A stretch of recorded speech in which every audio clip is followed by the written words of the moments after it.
tikai un vienīgi caur valdības garantiju. Un valdība tieši savukārt garantē šīs bankas un viņu pastāvēšanu var tikai tādēļ, ka nodokļu maksātāji ievāc naudas, ar kuru palīdzību ir ienākuma valdībai, lai viņi varētu garantēt šo banku pastāvēšanu. Un banku uzdevums būtu veicināt dažādos veidos produktīvus ieguldījumus ekonomikā. Savukārt, ja šīs te bankas aizdod, piemēram, kredītus citu valstu pilsoņiem nekustamā īpašuma iegādēji, tad pēc būtības Latvijas pilsoņi garantē šo banku darbību, bet labumu no tā saņem citu valstu pilsoņi, vienlaikus mums pašiem nekustamā īpašuma cenas sadārdzinās. Tas ir bezjēdzīgi. Un mums bankas ir sociāla institūcija, viņi pastāv tādēļ, ka sabiedrība ir izvēlējusies viņu tādu izbūvēt, un viņi ir jābūvē tādā veidā, lai viņa būtu vērsta pozitīvā un produktīvā virzienā, un izvairoties no dažādu veidu burbuļu veidošanām. Un tas, ko Kuļkovs kungs teicam parādīja par to, kādā veidā veidojās pašveidojošies burbuļu banku sektorā, ir pilnīgi skaidrs. Viņi veidojās tādēļ, ka viņi pamatā veidojās finanšu sektorā, un tās ir nekustamais īpašums savu veidu obligācijas, ja vēlaties, dažu ekonomiski tā domājot. Un, protams, ka mums ir jādomā par to, kā mēs regulējam šo te finanšu sektoru. Un tas, ka mēs speciālā veidā veicinām burbuļus caur šo kredītu veidošanos, ir fundamentāli nepareizi. Kungs, jums bija iepriekšējā raundā jautājums, jūs gribat uzdot. Jā, lūdzu, mikrofonu varētu pasniegt. Jā. Jo tur ir, var sakot, divas atžgārnības, varētu tā teikt. Pirmais, kas ir nesakārtot mūsu likumdošana attiecībā uz visām šīm lietām, un otrkārt tā ir tieši banku tāda, teiksim, politika, kur skaidrs ir tikai virzīt uz mūsu, kā teikt, latviešu tautas iznīcināšanu, vajag gandrīz tāpat nosaukt. Bet man ir jautājums cits. Tātad man vislabāk gribētos, lai jūs sniegtu tādu atbildi tieši par mūsu tautsaimniecības attīstību un kā latviešu cilvēks var, teiksim, tikt pie šīs tautsaimniecības attīstības un pie ražošanas, vai ne? Jo patiesībā pēc šitām visām banku krīzēm un kā teikt, mēs latvieši esam palikuši vien pliki, varētu tā teikt, ja?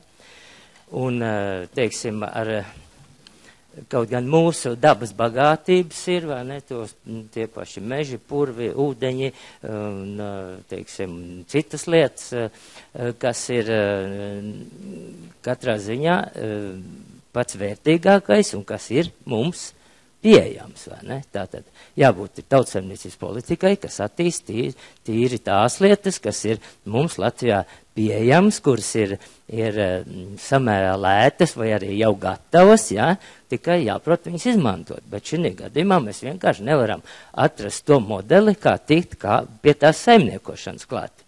Jo attīstot kaut kādu tur, kaut vai rūpniecības vai kaut kādu tur uzņēmumu, jā, ir vajadzīgas investīcijas, kuras katrā ziņā, varbūt no mūsu oligarkiem varētu kāds tur atrasties, bet diemžēl ir jāpiesaista kāds ārzemnieks, kas ir attiecīgi daļu procentu vai vismaz pusi vai vairāk, kas aiziet atkal ārzemniekiem, kas nepaliek mūsu tirgu.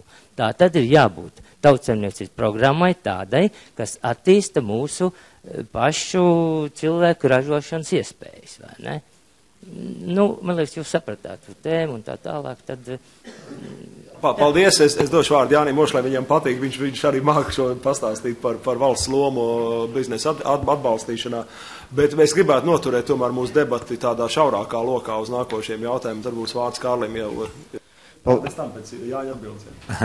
Nenoturēšos parunāt.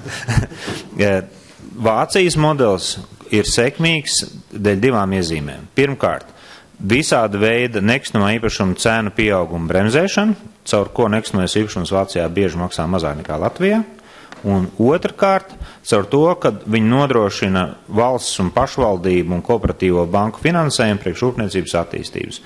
Vācijā komercbankām, tām, kam Latvijā pieder gandrīz 100% tirgus, pieder tikai 20% tirgus, ir tikai divas lielas komercbankas, tas ir Komercbank AG un Deutsche Bank, pārējās ir valsts pašvaldībai kooperatīvās bankas. Neviens arī Latvijā neliedz pašvaldībām un valdībām, neliedz sarežģīt tagad Eirozonā un tā, bet es domāju, ka var atrast veidus, ja grib.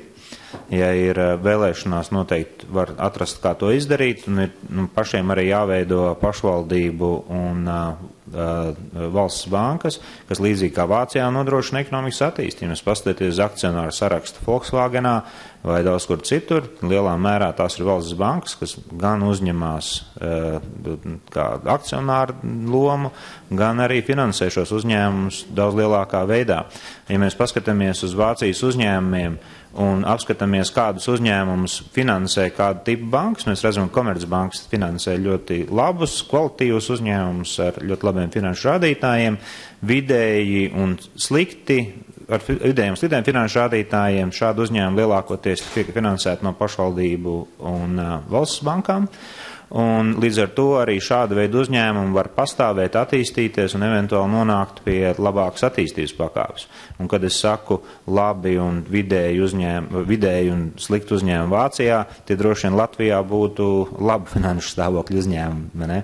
Un tā kā bez tā, protams, mēs nevaram iztikt. Tā kā termiņu uzturēšanās atļaujas noteikti solis nepareizā virzienā, kas ir jāizbeidz, jo tas paaugstina pašizmaksas, bet vienlaikus mums jārada iespēja arī rūpniecības izaugsmē. Bez tā mēs nesasniegsim Vācijas modeli arī.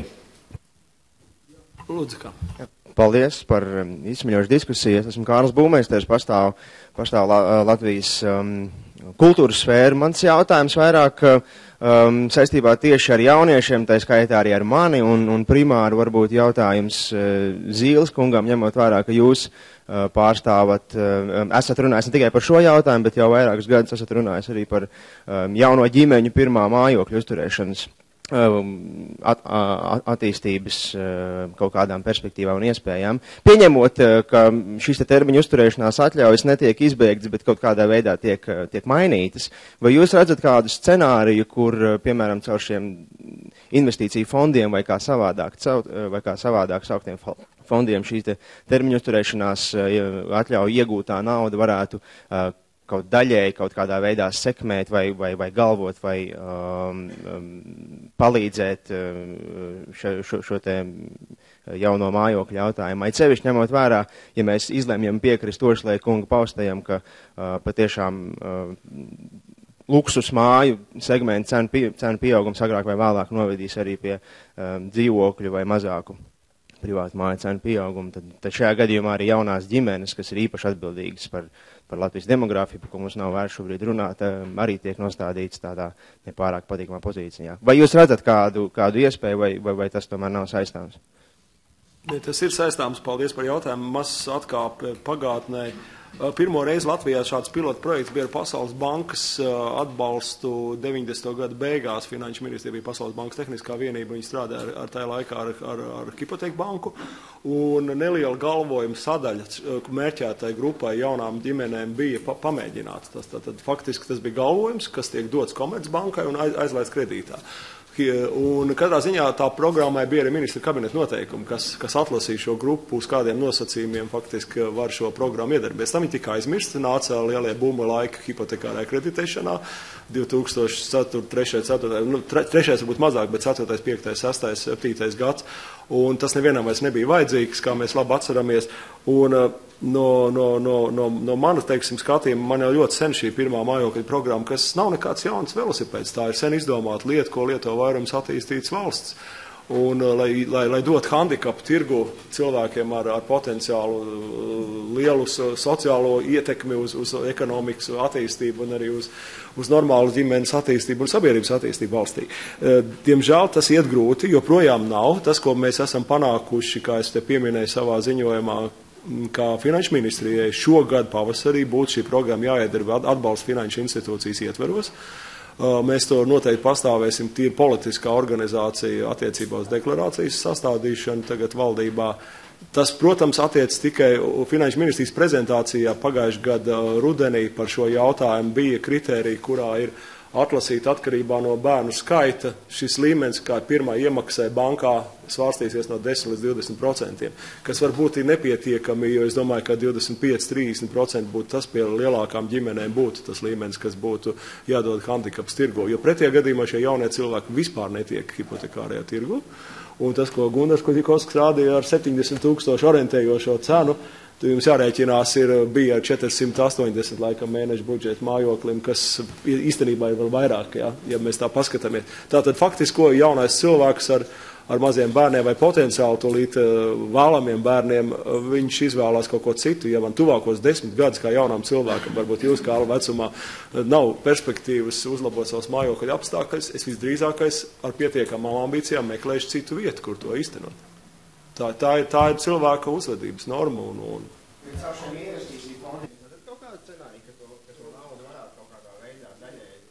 Kā ir apmēram, ja nemaldos, lauksaimniecības zemju uzpirkšanas programmā, sākotnējā nauda bija 9 vai 10 miljoni, ko tagad izmanto latviešu zemnieki, lai varētu uzpirkt zemes lauku teritorijās, lai atbrīvojoties šim tirgumu attiecībā pret citiem pircējiem, viņiem būtu handikaps. Tā nauda nav ļoti liela, ja jūs to izmantojat kā galvojumu pret Komercbankām. Tātad faktiski ir vērts iesākt šo, un es esmu pārliecināts, ja mēs iesāksim šogad pavasarī, tad tas ritens aizripos. Un tad jūs varat skatīties, kā jūs varat citus savus cilvēkus ar citām programmām, kā es minēju Lielbritānijā, Help to Buy, kas jau ir otra programma. Ar tādām programmām iekustināt mājoklis kā tirgu saviem cilvēkiem. Es domāju, ka mums ir jāiesāk, jo pretējā gadījumā mēs neticam. Mēs labāk strādājam tā, kā ir, un labāk neaiztiekam, ir pietiekami spēcīga industrija, interešu grupa, kas strādā par to tematu, ko mēs šodien runājam, un tikmēr tie, kuriem, respektīvi, pirmā mājokļa programma manās acīs nav stakeholder, angliski runājot, nav klienti. Ir šie jaunie cilvēki, kas nav organizēti, kas gribētu, izmantot šo programmu, bet neviena cita valsts pārvaldes institūcijās vai finanšu sektorā nav turētāji. Komercbanka asociācija it kā piekrīt, ka viņi būtu gatavi strādāt ar šādu galvojumu programmu, bet viņi, protams, neradīs šo pašu galvojumu fondu. Un vienīgā institūcija ir attīstības finanšu institūcija, kas valstī top. Un tāda man atbilde. Tātad, vai ir kāds jautājums Gundaram vēl Jankovam, ja viņš rodās prom? Ja nav, tad paldies liels, un mēs turpinām debati. Lūdzu. Paldies, Zīles kungs, un jūs kolēģiem, kas organizēja šīs pārunas, noteikti ir jāturpina, jo viedokļi, kā jūs redzat, ir abās pusēs. Man bail, ka brīžam mēs skatāmies nedaudz pa šauru, jo termiņu uzturēšanās atļaujas tā ir tikai viena daļa no mūsu iespējamiem risinājumiem vai problēmām. Tā lielākā problēma mums industrijā, un es domāju arī sabiedrībā, ir tā, ka arvien vairāk cilvēki izbrauc no Latvijas. Un dzimstība nesasniedz to līmeni, lai mēs varētu sevi atražot. Tātad šīs termiņu uzturēšanās atļaujas, šī programma, vismaz mūsu uzņēmumā un saistītajos uzņēmumos, nodrošināja vairāk 100 darba vietas. Un katrs tas objekts, kas būvējās Jūrmalā, tur arī ir 10 darba vietu. Ja šo programmu pārtrauks, mums ir bail, ka tas sekmēs darba vietu pazušanu, un tad tie cilvēki izbrauks vēl lielākā tempā. Tas lielākais uztraukums. Mums arī grūti saprast, kā var neredzēt kaut vai pievienotās vērtības nodokli, kas pat taisno aiziet valsts kasē no jauniem dzīvokļiem. Cilvēki brauc ir saistītās industrijas, palodzes, logi, virtuves, grīdas, to jau visi vietējie dara. Var sakot, skaidrs, ka mēs jau negribam sev redzēt kaimiņos nepārbaudītu cilvēku. Bet varbūt, ka šī ir iespēja, kas mums ir jāizmanto. Jo, kā rāda statistika, tad cilvēki ir izglītoti, pārbaudīti un daudz vēlās integrēties. Jūs varat komentēt? Mēs tik par šo pēdējo, par šo integrāciju, tas bija viens, es kā politiķis esmu šo kungu starpā, viņi ir profesionāļi savās jomās, biznesā, ekonomikā. Es esmu šajā gadījumā, varu paust vairāk politisku viedokli, un tas, ko Gundars Kuļikovs teica, ļoti precīzi nometnieki. Šī filozofija un arī tas, ko es rādīju ar Baltika žurnālu reklāmā, šeit tie cilvēki, kas braucam turmieņu uzturēšanās atļauju programmu, ir orientēta grupa, kas ir Krievija un bijušās PSRS valsts. Zināmā mērā Ķīnas segments, kas ir pēdējā laikā parādījies un kas latvieši man par nepārāk lielu brīnumu uztrauc, pat vairāk kā tā otra daļa. Ja? Bet skaidrs, ka šie cilvēki negatavojās integrēties šeit. Jo tas, ko imigrācijas dienas savāc šo informāciju no aptaujām, viņi aizpilda tās anketas tajā brīdī, jo viņi raksta lielus datus, ka vairāk kā 50% cilvēku mācīsies latviešu valodu. Ja jūs nākat uz svešas valsts, valsts, kurā jūs gribat dabūt termiņu uzturēšanā, jūs pērkat īpaši un pilnīgi skaidrs, ka jūsu motivācija, kurā aptaujas lapā, būs uzrakstīt, ka es, protams, gribu integrēties, ka es braukšu ļoti bieži šeit, ka es te strādāšu, dzīvošu un tam līdzīgi, jo faktiski man neiedot atļauju, ja es to neuzrakstīšu. Tātad uzticēties šādām aptaujām, manuprāt, un ar viņām operēt kā argumentu, ka šeit notiks ļoti liela integrācija nav. Ja jūs paskatāties portālus, kas ir Krievijā, Maskavā īpaši, kurā tiek reklamēts, kāpēc šeit ir labi, tāpēc, ka šeit ir krievu valoda ļoti, ļoti populāra. Šeit jūs jutīsieties kā mājās. Jūs jutīsieties, ka jūs savus bērnus varat sūtīt skolā, pie tam jums nav jāmaksā iedzīvotāju ienākumu nodoklis. Par ko maksā vispārējie cilvēki. Un īstenībā pat Ušakova brīvbiļetes, ja tā varētu teikt, noizgriezoties pavisam politiski. Teorētiski, ja nu šis termiņu uzturēšanas atļauts investors Rīgā gribētu, deklarējoties šeit, gribētu braukt ar sabiedrisko transportu, viņš varētu braukt par to. Neskatoties uz to, ka viņa pienesums nodokļu kopsumā Latvijas pašvaldību un valsts budžetā ir mazāks nekā tas cilvēks, kurš ir pārdevis šo īpašumu un aizbraucis projām no Jūrmalas, piemēram. Neticam, es domāju, tiešām cilvēki aizmugurē nav dzirdējuši manu uzstāšanos vispār. Es aicinātu panākt tuvāk, te ir vēl vairākas vietas, jo tas, ko cilvēki nav aizmugurē uztvēruši, droši vien sliktas dzirdamības dēļ, ir, ka šāda veida nekustamā īpašuma burbuļu veidošana, jā, īstermiņā rāda dažas darba vietas celtniecībā. Gluži tāpat kā Spānija arī viņi argumentēja, ka jā, būs darba vietas, jā, tas būs ilgtspējīgi, mums būs servisu sektorā nodarbināts darba vietas un tā, bet vienlaikus tas gan, kā Kuļiko mums parādīja, rada nekustamā īpašuma burbuli, kas ir izdevīgs spekulantiem, un ne jau pa velti mēs dzirdam tieši nekustamā īpašuma nozara par to runājot, jo viņu peļņa nav no restorāniem, viņu peļņa no nekustamā īpašuma svārstībām, līdz ar to viņi ir interesēti tajā. Un otrām kārtām, protams, tas iznīcina arī ražošanu, kas padara ilgspējīgas darba vietas šeit Latvijā, un arī paaugstina nekustamā īpašuma cenu jaukākajās vietās. Ja mēs vēlamies jaunus cilvēkus paturēt šeit Latvijā, varbūt ar mazākiem ienākumiem un algu, tad to mēs varam izdarīt tā, ka vienkārši viņiem patīk dzīvot Latvijā. Un Rīgā ir jauki. Rīgā ir ļoti daudz jaukas kafejnīcas vietas draugiem, kur aiziet patīkam, vismaz centrālajā daļā noteikti uzturēties un arī daudz kur citur. Bet ja šīs cenas paliek pārāk augstas jaukajās Rīgas vietās, un tu esi spiests dzīvot netik jaukā, tad drīzāk cilvēks izvēlās un aizbrauc projām. Un tādā veidā šī nekustamā īpašuma atļaujām, protams, mēs izstumjam cilvēkus no valsts, nevis kaut kādā veidā cīnamies ar imigrāciju.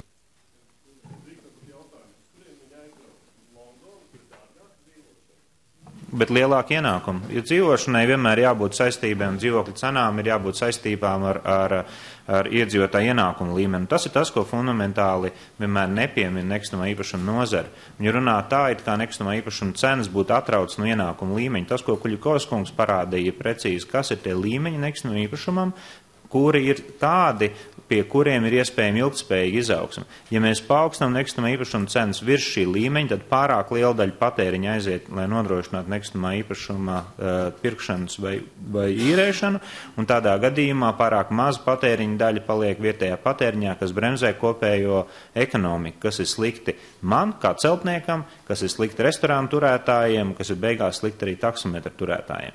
Mums ir jāveido ilgtspējīga, vienmērīga un pareizi augoša ekonomika, tā kā to dara Vācija.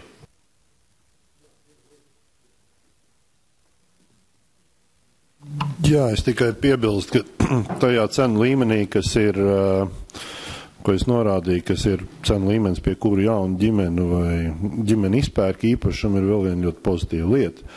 Tā pozitīvā lieta, tur ir divas pozitīvas lietas. Pirmkārt, stabils cenu līmenis palielina banku vēlēšanos kreditēt. Bankai vajadzīgs ir stabils nodrošinājums. Ja banka redz nekustamā īpašuma tirgu ārkārtīgi stabilu, tad bankas ķīles vērtība ir arī bankai skaidra. Tas pirmkārt, un otrkārt, tas ir veids, kādā veidā mājsaimniecības kļūst daudz patstāvīgāks, jo maksājums, kurā ietver īpašuma izmaksāšana, ir tāds tā kā piespiedu uzkrājums, kas nozīmē, ka krīzes situācijā Latvijas mājsaimniecības arī ir mazāk apdraudēts, ja mēs nepārvēršam šo nekustamā īpašumu tirgu pa vērtspapīru tirgu.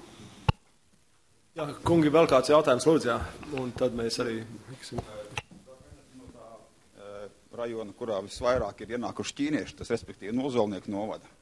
Es šai problēmai pievērsos diezgan tā nopietni un sāku pētīt, kas tad īsti notiekās ar tiem ķīniešiem un kāpēc tādi cilvēki tā negrib to visu uztvert.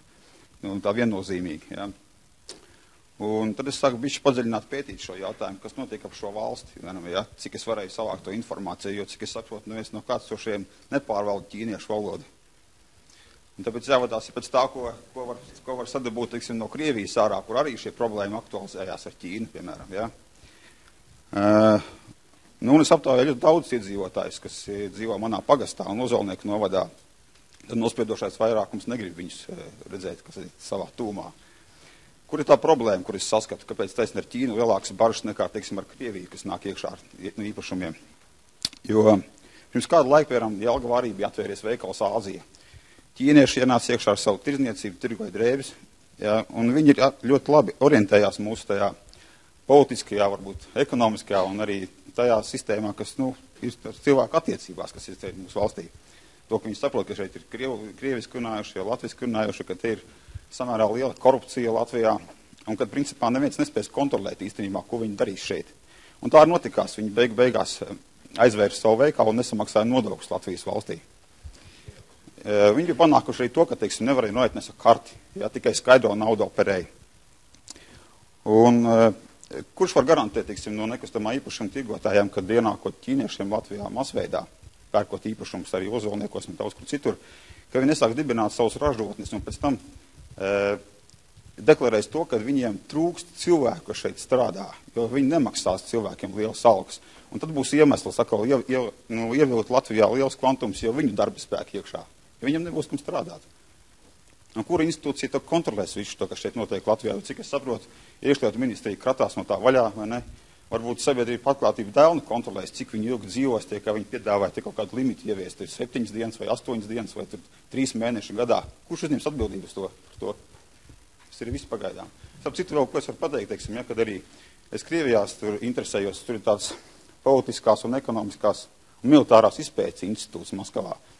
Un tur viņu tas direktora vietnieks, tāds Hramčīkins Aleksandrs, viņš ļoti nopietni pievērsies arī tai problēmai ap Ķīnu, kas notiek Krievijā. Un viņam ļoti daudz rakstu ir tajā saistībā internetā par to, kā Ķīna lēnām ienāk Krievijā iekšā, jā, pamazām spiežot arī Krievus ārā no tām vietām, kur viņi tur apetušies ir, jā. Tur, teiksim, pašā Habarovas apgabalā un Piejūras apgabalā. Sazvanījos arī ar Vladivostokā, ar tādu geogrāfijas biedrību. Un tur arī paskaidrojam vienu dāmu pa telefonu, kad, ļoti daudz imigranti ir no Āzijas ienākuši, tāpēc no Ķīnas, no Vietnamas, un viņi arī Krievus spiež ārā no darba tirgus, jo viņi strādā daudz lētāk. Un paši uzņēmēji vietēji arī ņem viņus darbā, ne? Tāpēc, ka tur arī nosaka tomēr tas tā ekonomika, tas, kā tur, kas ir lētāk izmanto. Nepatiesi fakti vai patiesi tas ir, bet arī pastāv tās uzskats, ka Ķīna jau māca, teiksim, skolā Atlantas bērniem, teiksim, pasniedz, kurā ir kā visa teritorija, jo līdz Urāliem ir Ķīnas teritorija. Ļoti daudz tādu aspektu. Ķīnieši ļoti stipri kontaktējās ar citiem cilvēkiem. Ja viņi arī Ozolniekos turās saurup, neko viņi tur ar vietējiem nekontaktējās. Tā kā grūti paredzēt. Lūdzu. Mēs viņus varētu mīlēt, viņi jau nenāk. Viņi jau daudz, kur dzīvo savās kopienās. Paldies. Jā, godātie kolēģi, ja vēl kāds jautājums, tad lūdzu, un tad mēs došu vārdu visiem panelistiem vēl. Labdien, es nedaudz no kultūras viedokļa, bet es gribētu runāt, ka šīs ir seks, ja. Tātad pirmkārt nodibinājums Mārsloks Irēna Saprovska. Es esmu ilgstoši sekojis līdz politikai, jo man bija politiska organizācija Mārzem, un es gribu pateikt, ka mēs šodien runājam par sekām. Tātad, ja mēs runājam par cēloni, tad mums jārunā par to, par ko runāja Ošlejs, ko dara Vācija un Spānija, ja. Valsts, kur domā par to, lai viņa pastāvētu, viņa domā patiešām daudzplākšņaini. Vācija to ir darījis, bet Spānija domājas, kā viendienas ir. Šeit ir jāvaino mūsu valsts valdības uzskat, kur pūst no galvas vienmēr zivs. jo viss tas, ko viņi ir darījuši jau no iestājas Eiropas Savienībā, steigā lielā, jo 4 brīvības, ka mēs nebijām sakārtojušies vēl iekšēji, pavēra iespēju šeit ienākt gan brīvām precēm, gan cilvēkiem, gan visam pārējām. Un tad sekoja viss pārējais tādā tempā, tā kā man tāda sajūta ir, es biju uz vienu konferenci, ko organizēja Zinātņu akadēmija, un tur bija tāds Izidors Levins no Hamburgas, Pēterburgas, un viņš pateica tādu frāzi, 50 gados jāļauj šai zemē atpūsties, un tad mēs kausim jēru, griezīsim ragus un pūtīsim taurus, svinēsim svētkus, jo ivritā jērs nozīmē svētki. Es domāju, 50 gadus ļaut šai zemē atpūsties nozīmē ar likuma palīdzību mūs ir noliekuši pie lejas visos jautājumos. Runājot par tautsaimniecības reorganizāciju, ir iznīcinājuši cukurfabrikas un visu pārējo, kas mums ļautu ražot. Un tas pavēra ceļu šai Eiropai, lielražotājiem ražot ok. Un šeit nav ko māt ar galvu, jo tieši tā arī ir. Un šī demokrāta... Tomēr mums ir konkrēts temats. Jā, man konkrēts temats ir tas, kad man tāda sajūta, ka notiek kā brēgeļa gleznā, kur aklie ved aklos. Bet labāk par šo pateica Zinātņu akadēmijas Stradiņš, ka viņš pateica, ka mūsu valstī traucē tas, ka mums ir daudz kolaboracionistu, konformistu un nav antiņu. Tad lūdzu, kolaboracionisms veidās tulkojās kolo saule, Boro ziemeļvējš un cionisms veido zemi priekš citiem, bet ne priekš latviešiem. Tas ir attiecībā par šo. Un šī zemes iztirgošana, vai mēs jutīsimies labi, kāda šeit ir, teiksim, mūsu kultūra, vai viņi manifestējās Latvijā tādā mērā, ka mēs varam šeit salaikst jebko, kuram nekāda interesa nav. Tomēr es tiešām, būs debats šīm talpā par kultūru, mēs labprāt dzirdēsim. Jā, bet es jums runāju par cēloni, jūs runājat par sekām. Mums ir limitēts laiks, mums ir jāpabeidz. Tā jūs vienmēr pārtraucat tos, kas neiekrīt jūsu rāmītī. Ir jājūt laiks, kurā debatētāji runā. Es došu vārdu Jānim Mošlējam, Gundaram Kuļakovskim, un mēs pabeigsim šo pasākumu un aicināšu visus. Edgar, mums ir iespējas būt uz kafiju, ja? Vai, ja? Tātad pēc tam varēsim paturpināt 0. stāvā Eiropas mājas ārā, izējot debats arī atsevišķi. Lūdzu. Jā, paldies vēlreiz visiem par iespēju dalībai un par sarunu. Es domāju, ka šis ir, protams, uzturēšanās atļaujas saistīts ar imigrāciju, līdz ar to tas ir uzreiz sarežģīts temats, līdz ar to cilvēki sāk runāt arī dažādas muļķības saistītas šo jautājumu, bet es gribu vēlreiz atgādināt, ka jautājums ir, pirmkārt jau skaidri ekonomisks. Mēs kā tauta būsim stipri tad, ja mēs būsim ekonomiski stipri, ekonomiski pastāvīgi. Veids, kā to panākt, ir redzams. Mums ir skaidri modeļi, kam mēs varam sekot un ko mēs varam izdarīt. Un es vienkārši aicinu visus apzināties, ka īpaši pēc iestāšanās Eirozonā mūsu rokas ekonomiskajā politikā ir vēl vairāk sasaistīts nekā līdz šim. Un ja mēs iesim nepareizā virzienā, riskanti, mēs beigsim ļoti slikti. Un mums ir jāsako to valstu piemēram, kas darbojās labā veidā. Eiropas Savienībā ir iespējams sekmīga attīstība, ja paši izdomā veidu, kā to izdarīt. Mēs redzam gan Vācijas attīstības bankas, mēs redzam to, ka Luksemburgā faktiski zeme nepieder ārzemniekiem dēļ viņu valsts un pašvaldību organizētiem zemes iepirkuma programmām. Mēs redzam, ka pastāv iespējas dažādos veidos radīt pašiem savu kredītu, nav nepieciešams obligāti pastāvēt no ārvalstu kredītu, bet tas prasa to, lai notiktu proaktīva darbība pareizā virzienā un var ļoti daudz ko izdarīt. Es esmu ļoti Eiropas Savienību atbalstošs, man patīk šī organizācija un patīk arī brīvais tirgus, es domāju, ka tas viss ir pareizi, jo viņš dod iespējas. Vienlaikus es neesmu akls un ļoti labi apzinos, ka viņš arī rada ļoti daudz riskus. Un ja mēs nespēlēsim tādā veidā, kas stiprina mūsu iespējas un mazina mūsu riskus, protams, mēs būsim nepatikšanās un varēsim teikt, viņi tur nāk, mūs tur grib eksploatēt un tā. Bet mums ir arī pašiem iespēja eksploatēt citas Eiropas Savienības valstis un sekmīgi attīstīties, ko es arī veicinu izdarīt.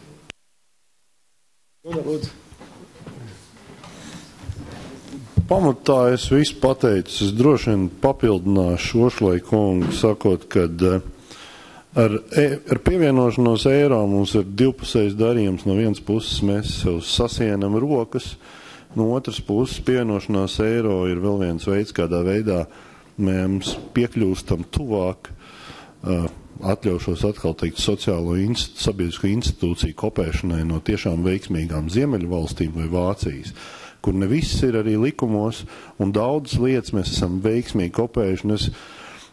Te ir ļoti daudz to stāstu, bet ja mēs paši sev nenoticēsim, ka mums ir veiksmes stāsts, ko pierāda trešo valstu pircēji, tad viena no vispār produktivitātes komponentēm ir uzticības kapitāls sabiedrībā.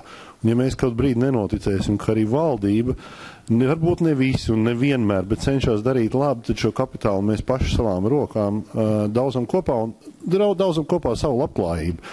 Tas ir paradoxāli, bet produktīvas sabiedrības ir vieglāk ievainojams sabiedrības, kas ir iemesls tai visai problēmai ir imigrācija. Tāpēc es vēlreiz gribētu teikt, ka šis jautājums ir pietiekoši komplekss, un ja mēs viņam pieiesim ar ksenofobijas vai ar kaut kādu tādu, rasismu piedevu, tad droši vien mēs nonāksim turpat to, kā mēs baidamies no negatīva sociāla kapitāla. Paldies!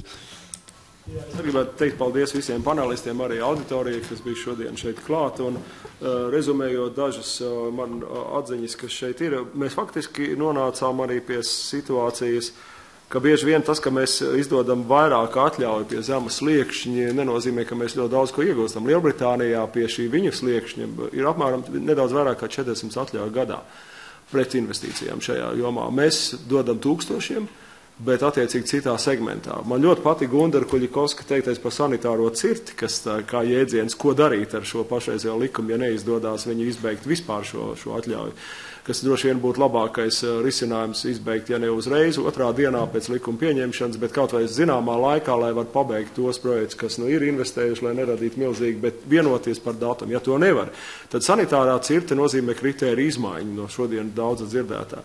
Bet, piemēram, no dzirdētā pa ķīniešiem, ja, teiksim, šo sanitāro cirti paceļ kā nekustāmā īpašuma slieksni no, teiksim, 140 000 eiro uz 200 000 eiro un izbeidz šo 71 000 eiro slieksni, kas ir ārpus 100 km no Rīgas, tad ķīnieši vairs nebūs. Jo ķīnieši ir Portugālē, gan arī visi atļaus, kas tur ir nopirks, ir no ķīniešiem, kuri 500 000 slieksnis. Tā ir cita kategorija šo valstu investoru. Bet es piekrītu, ka es negribu šo situāciju radīt. Man pašam ir bieži vien savādāks viedoklis par šiem jautājumiem. Es atceros, mēs pētījām 2007. gadā, kad ļoti vajadzēja darba rokas Latvijā pirms krīzes. Mēs pētījām Latvijas sabiedrības domas par citu valstu potenciāliem strādniekiem. Aina bija tieši tāda, kā jūs raksturojat no ozolniekiem. 1:1. Tā kā man tas nebūtu nepārsteidz. Nu jā, un visbeidzot, es tiešām uzskatu, ka mums ir veicies ar ļoti precīzu laiku, kad mēs varētu sagaidīt, ka valdība, Landots Straudams vadītā valdībā potenciāli, mēs varētu šo jautājumu, protams, atrisināt. Ne tikai atstāt saimā, saima, protams, formāli lems, bet tāpēc ir vajadzīgs koalīcijas, lai vienoties arī par šiem politiskiem jautājumiem. Un politiķiem es aicinātu vienmēr atcerēties, ka ir bieži vien jums jāpieņem īstermiņa risinājumi. Šī valdība ir īstermiņa valdība, tikai uz 10 mēnešiem orientējoši. Tas nozīmē, ka tai pašā laikā vajadzētu atcerēties politiķiem, kas grib būt valsts vīri, ka jūs ar īstermiņa lēmumiem jūs ietekmējat ilgtermiņa lietas. Un tās ilgtermiņa lietas ir tās svarīgākās. Tātad nepazaudēt to ilgtermiņa pieeju arī tad, ja uzdevums ir īstermiņa. Lai veicās visiem!